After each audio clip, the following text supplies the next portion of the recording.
Hello दोस्तों, good morning, जोहार, नमस्कार, प्रणाम, सत श्री अकाल, अस्सलामो अलैकुम, आदाब।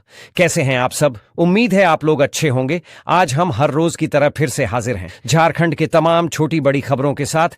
खबरों को शुरू करने से पहले अभी तक आपने B2B news Jharkhand news channel को सब्सक्राइब नहीं किया है तो सब्सक्राइब कर दीजिए ताकि झारखंड में होने वाली तमाम छोटी बड़ी खबरों से खुद को अपडेट रखें और जानकारी से अवगत हो सकें। तो चलिए बात करते हैं आज के तमाम छोटी बड़ी खबरों पर नजर डाल। झारखंड सरकार ने 18 से 50 वर्ष आयु वर्ग की सभी वर्गों और समुदायों की महिलाओं को आर्थिक रूप से सशक्त बनाने और उन्हें वित्तीय सुरक्षा प्रदान करने के उद्देश्य से मन्या सम्मान योजना की शुरुआत की थी। इसके तहत चयनित लाभार्थी महिलाओं के खाते में सरकार की ओर से 2500 रुपये प्रतिमाह भेजे जा रहे हैं। इस योजना में फर्जीवाड़े को देखते हुए सरकार ने लाभार्थियों के सत्यापन के लिए बैंक खाते से आधार सीडिंग कराना अनिवार्य कर दिया था। इसके बाद आधार सीडिंग केंद्र पर महिलाओं की कतार लगनी शुरू हो गई। देवघर में बड़ी संख्या में महिलाओं के बैंक खाते आधार से सीडिंग नहीं है। नतीजा यह है कि आज भी महिलाएं प्रखंड कार्यालय से लेकर आधार केंद्र तक का चक्कर लगा रही हैं। सत्यापन के चक्कर में महिलाओं के मोबाइल फोन गुम हो रहे हैं। मंगलवार को देवघर के प्रखंडों में आयोजित सत्यापन शिविर में आधार से सीडिंग के लिए सुबह से ही महिलाओं की लंबी कतार देखी जा रही है। अगर देवघर प्रखंड की बात करें तो यहां महिलाओं की भारी भीड़ उमड़ी है। मुख्य द्वार से कतार की 2 लाइन बनाई गई है, लेकिन सुरक्षा व्यवस्था नहीं होने के कारण कतार में खड़ी महिलाओं के मोबाइल फोन खो जा रहे हैं या चोरी हो जा रहे हैं। पीड़ित महिला के अनुसार सभी जरूरी कागजात मोबाइल में ही हैं। अब महिला काफी परेशान हो रही है कि मन्या सम्मान का लाभ लें या अपनी संपत्ति को नुकसान पहुंचाएं। सत्यापन के लिए घंटों इंतजार कर रही महिलाएं काफी परेशान हैं। महिलाओं के अनुसार वे अपने घर का काम छोड़कर यहां कतार में खड़ी हैं और जब उनकी बारी आती है तो समय समाप्त हो जाता है या लिंक फेल हो जाता है। ऐसे में महिलाओं में काफी गुस्सा भी देखा जा रहा है। जेपीएसएससी के परीक्षा परिणामों में देरी को लेकर छात्रों के मन में आक्रोश है और आयोग के मन में क्या चल रहा है ये कोई नहीं जानता। इतने धरने हुए, छात्र अनशन पर भी बैठे, जेएलकेएम, भाजयुमो और आजसू पार्टी के लोग भी इस धरने का हिस्सा बने। उसके बावजूद आयोग की ओर से कोई जवाब नहीं आया। पर हद तो तब हो गई जब जेएलकेएम के सुप्रीमो और डुमरी विधायक जयराम महतो सहित जेएलकेएम उपाध्यक्ष देवेंद्र नाथ महतो और परिणाम के इंतजार में बैठे छात्रों ने राज्यपाल का दरवाजा खटखटाया। राजभवन जाकर लोगों ने राज्यपाल से मुलाकात की थी और उन्हें बताया था कि किस तरह से परीक्षा परिणाम को लेकर छात्र जेपीएससी कार्यालय के बाहर बैठने को मजबूर हैं। कार्यकाल के दौरान राज्यपाल से यह आग्रह भी किया गया था कि वे जल्द से जल्द जेपीएससी परिणाम प्रकाशित करवाएं और आयोग को निर्देश दें। इस पर राज्यपाल ने भी सख्ती दिखाते हुए आयोग से बात की थी। इस दौरान राज्यपाल संतोष गंगवार ने न सिर्फ जेपीएससी रिजल्ट के शीघ्र प्रकाशन के निर्देश दिए, बल्कि आयोग से परिणाम प्रकाशन में हो रही देरी का कारण भी पूछा था। आयोग ने भी राज्यपाल को आश्वासन दिया था कि वह जल्द से जल्द परिणाम प्रकाशित करेगा। लेकिन अभी तक छात्र बस इसी आस में बैठे हुए हैं कि जेपीएससी परिणाम कब घोषित किया जाएगा। ऐसे में बड़ा सवाल यह है कि आखिर जब राज्यपाल तक ने रिजल्ट प्रकाशित करने के निर्देश दे दिए हैं और आयोग ने इसे मान भी लिया है, फिर यह देरी क्यों हो रही है? क्या सरकार की ओर से परिणाम प्रकाशित न करने का कोई दबाव है, या फिर यूं कहें कि झारखंड सरकार के दलालों द्वारा अभी तक सीट बांटने और बेचने की सेटिंग हो नहीं पाई है, जिसके कारण परिणाम प्रकाशन में देरी हो रही है। वैसे भी झारखंड में सरकारी नौकरी के लिए सीटों का बेचना और खरीदना कोई नई बात नहीं है। इससे पहले भी कई प्रतियोगी परीक्षाओं में सेटिंग के माध्यम से बड़ी रकम लेकर सीटें बेची और खरीदी जाती रही हैं। अब कारण जो भी हो, पर सरकार, आयोग या किसी बिचौलिए की तनातनी के कारण झारखंड के उन हजारों छात्रों का भविष्य दांव पर लगा है जो यह सोचकर अपना घर बार छोड़कर वर्षों से सिर्फ एक सरकारी नौकरी की आस में सब कुछ दांव पर लगा चुके हैं। परीक्षा हुए अब लगभग 11 महीने हो चुके हैं, फिर भी आयोग और सरकार की ओर से सिर्फ आश्वासन ही दिए जा रहे हैं। ऐसे में झारखंड के युवाओं को नौकरी कब मिलेगी, मिलेगी भी या नहीं, और झारखंड से बेरोजगारी कब खत्म होगी, यह कहना बेहद मुश्किल है। इस वक्त की बड़ी खबर आईएएस अधिकारी विनय चौबे को लेकर सामने आ रही है, जहां एसीबी ने बड़ी कार्रवाई करते हुए झारखंड के शराब घोटाला मामले में वरिष्ठ आईएएस अधिकारी विनय चौबे को हिरासत में लिया है। बताया जा रहा कि शराब घोटाले की जांच कर रही एंटी करप्शन ब्यूरो की टीम आज सुबह करीब 11 बजे आईएएस विनय चौबे को उनके घर से अपने कार्यालय ले गई। वहां उनसे पूछताछ की जा रही है। एसीबी दफ्तर में विनय चौबे से पूछताछ की जा रही है। हालांकि फिलहाल एसीबी की ओर से इसकी आधिकारिक पुष्टि नहीं की गई है। मालूम हो कि विनय चौबे मौजूदा समय में उत्पाद विभाग के सचिव हैं। कहा जा रहा है कि उनके कार्यकाल में कथित शराब घोटाला हुआ था। जानिए क्या है पूरा मामला। बताते चलें कि झारखंड में शराब घोटाला 31 मार्च 2022 से लागू होने वाली नई आबकारी नीति से जुड़ा है। इसके तहत आरोप है कि तत्कालीन आबकारी सचिव और अन्य अधिकारियों ने योजना बनाकर जनवरी 2022 में झारखंड में आबकारी नीति में बदलाव करने के लिए छत्तीसगढ़ के अधिकारियों के साथ रायपुर में बैठक की थी। इसके अलावा यह भी आरोप है कि आबकारी नीति लागू होने के बाद भी छत्तीसगढ़ की एजेंसियां लगातार 2 साल तक झारखंड की आबकारी नीति में काम करती रहीं। फर्जी होलोग्राम और अवैध शराब की सप्लाई से झारखंड सरकार को करोड़ों का नुकसान हुआ। आरोप था कि फर्जी होलोग्राम के जरिए बड़े पैमाने पर देशी विदेशी शराब बेची गई, जिसका पैसा सरकारी खजाने की बजाय अधिकारियों की जेब में गया। बताते चलें कि उस दौरान आईएएस विनय चौबे झारखंड के मुख्यमंत्री चंपई सोरेन के प्रधान सचिव और राज्य के आबकारी सचिव के पद पर तैनात थे। इस मामले में झारखंड के आईएएस विनोद चौबे और आबकारी विभाग के संयुक्त सचिव गजेंद्र सिंह के खिलाफ केस दर्ज किया गया है। इसे लेकर ईडी ने झारखंड शराब टेंडर से जुड़ी कई कंपनियों के मालिक अधिकारी विनय चौबे और आबकारी अधिकारी गजेंद्र सिंह के ठिकानों पर छापेमारी की थी।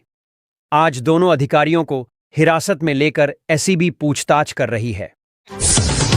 झारखंड के वरिष्ठ अधिकारी आईएएस विनय चौबे से जुड़ी सामने आ रही है। झारखंड में हुए शराब घोटाले की जांच आईएएस विनय चौबे तक पहुंच गई है।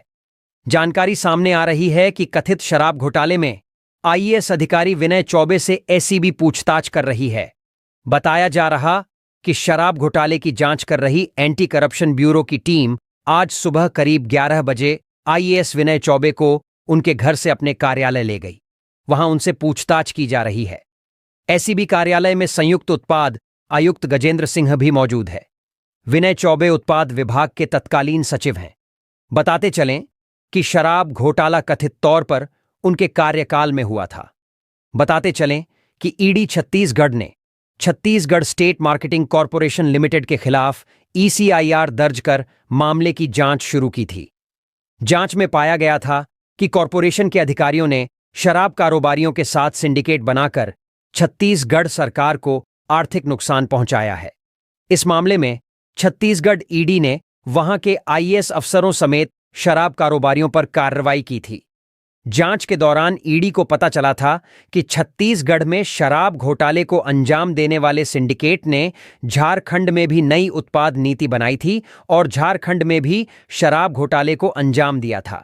इस जानकारी के बाद छत्तीसगढ़ ईडी ने विनय चौबे को समन जारी कर पूछताछ के लिए छत्तीसगढ़ बुलाया था। बताया जाता है कि विनय चौबे ने छत्तीसगढ़ ईडी की पूछताछ में खुद को निर्दोष बताया था और ईडी को दिए गए बयान में कहा था कि नई उत्पाद नीति सरकार की सहमति के बाद लागू की गई थी। इसमें उसका कोई दोष नहीं है। इसके बाद झारखंड के एक व्यक्ति ने छत्तीसगढ़ आर्थिक अपराध शाखा में प्राथमिकी दर्ज कराई थी। इसमें छत्तीसगढ़ शराब सिंडिकेट पर झारखंड में योजनाबद्ध तरीके से शराब घोटाले को अंजाम देने का आरोप लगाया गया था। आर्थिक अपराध शाखा में दर्ज इस प्राथमिकी को ईसीआईआर के रूप में दर्ज कर ईडी झारखंड ने मामले की जांच शुरू की थी। अक्टूबर 2024 में ईडी ने विनय चौबे, गजेंद्र सिंह समेत अन्य के ठिकानों पर छापेमारी की थी। भाजपा ने हेमंत सरकार 2.0 में होने वाली ट्राइबल एडवाइजरी काउंसिल (टीएसी) की पहली बैठक का बहिष्कार करने का निर्णय लिया है। इसे लेकर पूर्व मुख्यमंत्री चंपाई सोरेन ने कहा कि झारखंड में भाजपा ने आदिवासी परामर्शदात्री समिति टीएसी की बैठक का बहिष्कार करने का निर्णय लिया है। टीएसी का गठन सदैव राज्यपाल के संरक्षण में करने की परंपरा रही है, जिसे इस राज्य सरकार ने तोड़ दिया है। टीएसी में सरकार के पास है बहुमत। चंपाई सोरेन ने कहा कि कहने को तो यह संस्था आदिवासियों के हित में निर्णय लेकर सरकार को परामर्श देने के लिए बनी है, लेकिन पिछले कुछ वर्षों में #TAC की बैठकों का कुछ खास परिणाम नहीं दिख रहा है। टीएसी में सरकार के पास बहुमत है, लेकिन फिर भी कई वर्षों से पियसा समेत आदिवासी समाज के कई मामलों का फंसे रहना इस सरकार के ढुलमुल रवैये को दर्शाता है। इस दस्तावेज पर लगेगी मुहर। पूर्व सीएम चंपाई ने आगे कहा कि टीएसी की कल होने जा रही बैठक में पहला मुद्दा आदिवासी बहुल गांवों में शराब की दुकानें एवं बार खोलने का लाइसेंस देने का है। अपने सामाजिक जीवन की शुरुआत ही मैंने नशा विरोधी मुहिम से की थी, और जिस बैठक में झारखंड की युवा पीढ़ी को नशे के दलदल में धकेलने के दस्तावेजों पर मुहर लगाई जा रही हो, उसमें शामिल होना मेरे लिए संभव नहीं है। सीएम हेमंत सोरेन करेंगे बैठक की अध्यक्षता। बता दें कि टीएसी की बैठक मुख्यमंत्री हेमंत सोरेन की अध्यक्षता में होगी।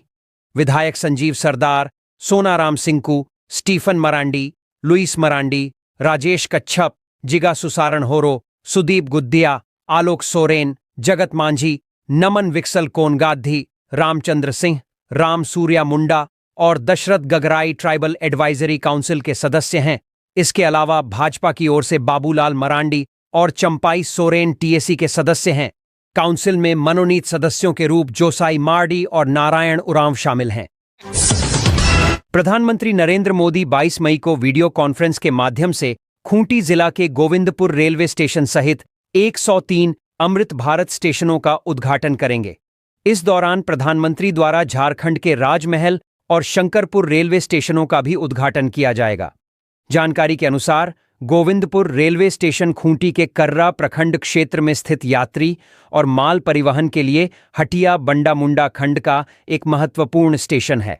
अमृत भारत स्टेशन योजना के तहत न केवल गोविंदपुर स्टेशन का पुनर्विकास किया गया, बल्कि इसे अत्याधुनिक सेवाओं से लैस भी बनाया गया है। रिकॉर्ड समय में पूरा हुआ विकास का काम। बता दें कि रांची डिवीजन के अंतर्गत आने वाले गोविंदपुर स्टेशन के पुनर्विकास का काम रिकॉर्ड समय में पूरा किया गया। इस रेलवे स्टेशन पर लिफ्ट, नवनिर्मित स्टेशन भवन, ग्रीन गार्डन के साथ विकसित circulating area, extra waiting hall और रिजर्व लाउंज की सुविधा दी गई है।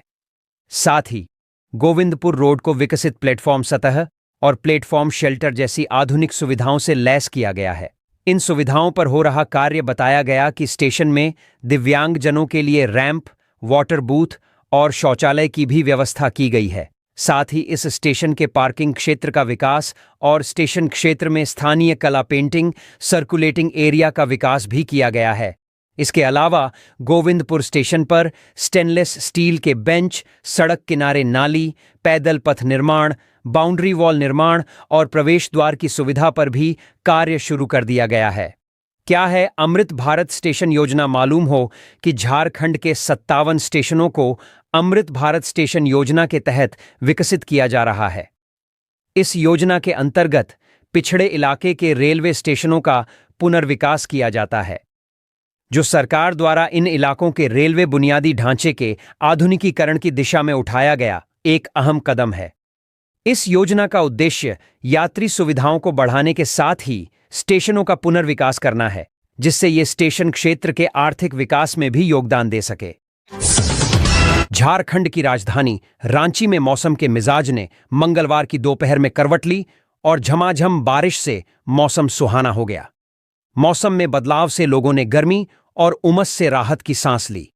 रांची में गरज के साथ जोरदार बारिश से मौसम कूल हो गया है।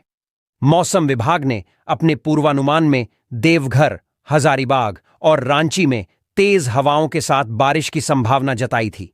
इसे लेकर ऑरेंज अलर्ट जारी किया था। गर्मी और उमस से मिली राहत। रांची में आज सुबह से ही तीखी धूप, गर्मी और उमस से लोग परेशान थे। दोपहर से पहले तक सूर्य की तपिश के कारण लोग घर से बाहर निकलने से परहेज कर रहे थे। इसके बाद आसमान में बादल छाने लगे, हल्की हल्की हवाएं चलने लगीं। इससे लोगों को थोड़ा सुकून मिल रहा था। देखते ही देखते मौसम का मिजाज बदला और आंधी तूफान के साथ जोरदार बारिश होने लगी। इस दौरान बादल भी गरजे। बारिश से मौसम कूल कूल हो गया। सड़कों पर जल जमाव से बड़ी परेशानी। राजधानी रांची में हुई धुआंधार बारिश से सड़कों पर जल जमाव हो गया है। सड़कों पर इस कदर पानी का जमाव है कि नाली और सड़क का पता नहीं चल रहा है। इससे वाहन चालकों को काफी परेशानी हो रही है। इसके साथ ही करीब आधा घंटा की बारिश से रांची नगर निगम की पोल भी खुल गई। झारखंड में आयुष्मान भारत जन आरोग्य योजना के अंतर्गत निजी अस्पतालों को मिलने वाले भुगतान में हो रही देरी के कारण स्वास्थ्य सेवाओं पर असर पड़ रहा है। Association of health care providers India के पदाधिकारियों ने बताया कि पिछले 3 महीने से कई बड़े निजी अस्पतालों को योजना की स्वीकृत राशि का भुगतान नहीं हुआ है, जिससे वे गंभीर आर्थिक संकट से जूझ रहे हैं। बताया गया कि राज्य के लगभग 212 निजी अस्पतालों को 1 साल से कोई भुगतान नहीं मिला है। इससे अस्पतालों में न तो नए उपकरणों की खरीद हो पा रही है और न ही नियमित इलाज व ऑपरेशन सुचारू रूप से हो पा रहे हैं। मरीजों को इसका सीधा असर झेलना पड़ रहा है, विशेष रूप से उन गरीब और पिछड़े वर्ग के लोगों को जो इस योजना के भरोसे इलाज कराते हैं।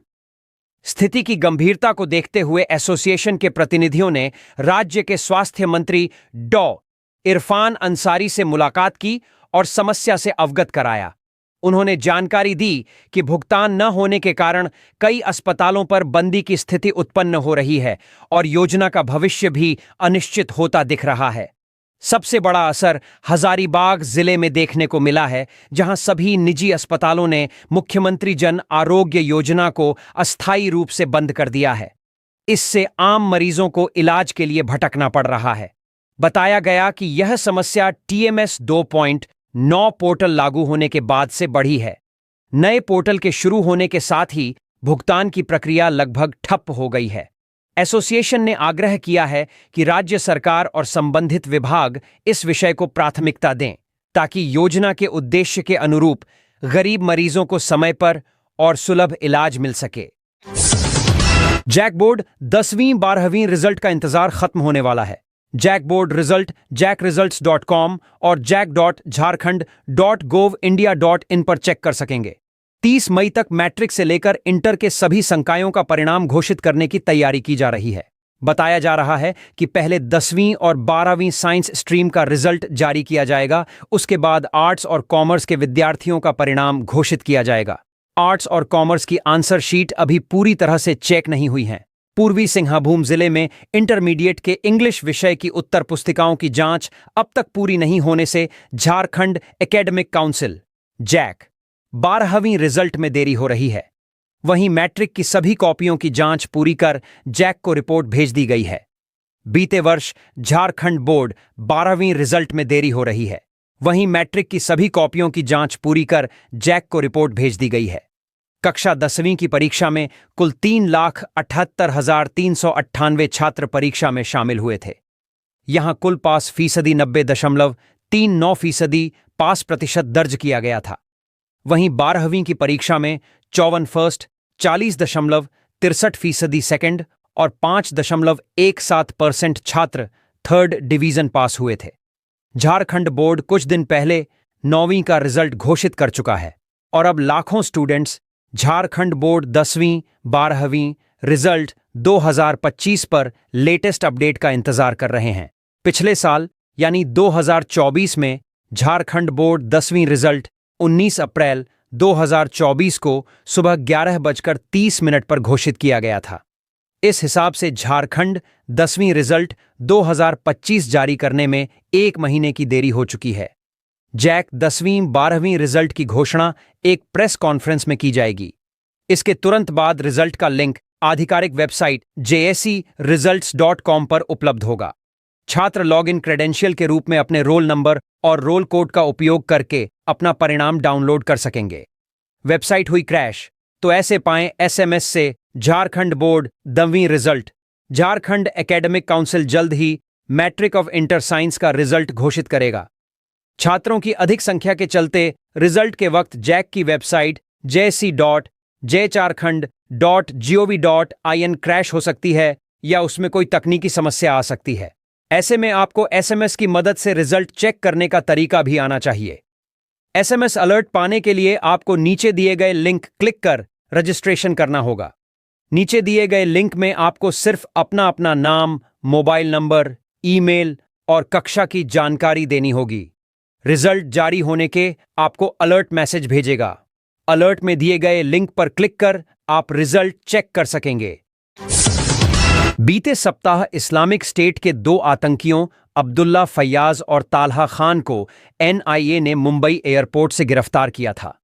इन दोनों आतंकियों की गिरफ्तारी से पता चला है कि वे भारत में हमले की साजिशें रच रहे थे और इस्लामिक स्टेट के स्लीपर सेल के तौर पर एक्टिव थे। इन्हें मुंबई में अनायास ही नहीं धर दबोचा गया, बल्कि इंडोनेशिया से प्रत्यर्पण के बाद इन्हें लाया गया था। इस पूरे मामले की जानकारी रखने वाले सूत्रों ने यह बताया है।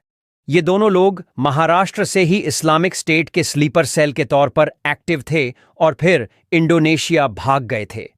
दुनिया की सबसे ज्यादा मुस्लिम आबादी वाले देश इंडोनेशिया में इन्होंने पनाह ले रखी थी, लेकिन भारतीय एजेंसियों की सक्रियता से ये फंस गए।